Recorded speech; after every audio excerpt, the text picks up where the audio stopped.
Comment se libérer du jugement des autres? Pourquoi le jugement agite-t-il autant notre existence? Au quotidien, nous sommes régulièrement soumis, mais surtout plus ou moins affectés, par les jugements des uns et des autres. Ce sont des épisodes qui peuvent nous faire basculer dans un état d'obsession, de stress aigu, en imaginant, en redoutant ce que l'autre pourrait penser de nous. Cette paralysie de la pensée peut devenir virale, déstabilisante, si nous ne faisons pas appel à notre raison pour la relativiser. Mais alors, comment en arrivons-nous à laisser l'autre nous troubler, bouleverser si facilement nos idées? Comment acceptons-nous de livrer notre esprit au premier venu? Pour comprendre ce phénomène, il faut commencer par définir ce qu'est un jugement. Un jugement est un acte de pensée par lequel on affirme ou l'on nie la réalité d'une chose. C'est un avis, une idée que nous émettons.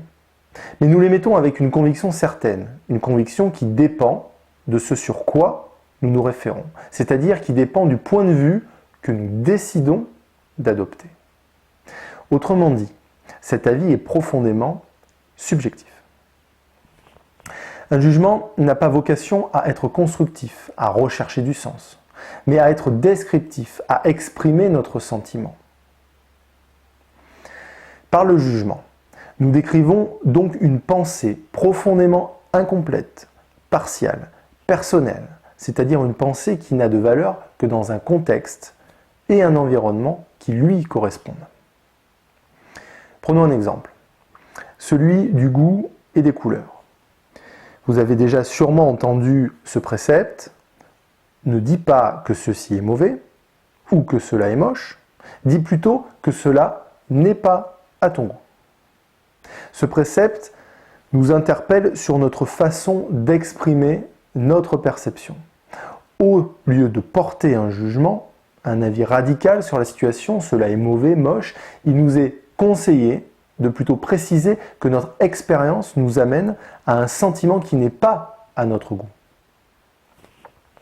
Dans le premier cas, notre perception est considérée comme définitive.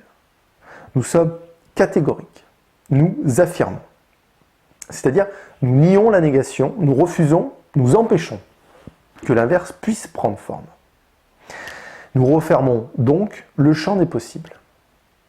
Dans l'autre cas, notre perception est plus mesurée. Nous partageons notre ressenti, celui-ci n'est pas vérité mais expérience. Nous laissons donc ouvert le champ des possibles. Nous voyons que le jugement n'est finalement que le fait de s'approprier une vérité. La vérité est mienne. Mais celle-ci n'a de valeur que si nous décidons de lui en donner une. Revenons maintenant à l'impact que le jugement peut avoir sur notre esprit. Nous pouvons dire que le jugement nous touche car il s'approprie une vérité avec laquelle nous ne sommes pas en accord, une vérité qui nous dérange. Mais nous décidons malgré tout d'accepter cette vérité, de lui donner une valeur. Ce qui nous amène à nous poser une question. Quelle est l'origine de notre trouble? Les choses ou notre propre jugement de ces choses? Est-ce le jugement de l'autre qui nous trouble ou la perception que nous avons de ce jugement, notre propre jugement du jugement de l'autre? Pour le dire plus simplement, est-ce celui qui m'insulte, qui me fait mal, ou est-ce l'idée qu'il m'insulte? Simplifions encore.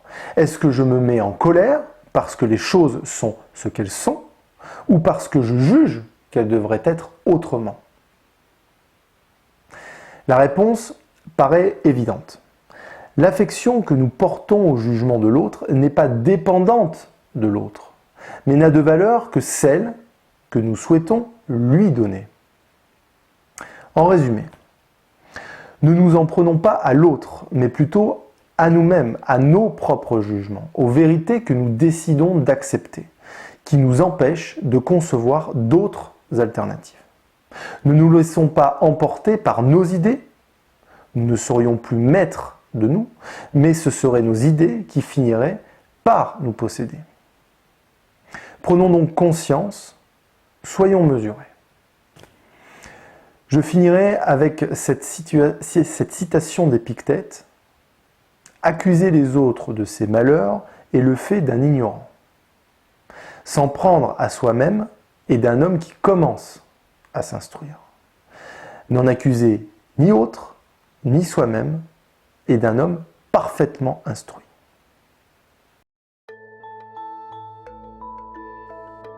Si vous avez aimé cette vidéo, je vous demanderai de prendre quelques instants pour la partager, l'aimer ou laisser un commentaire.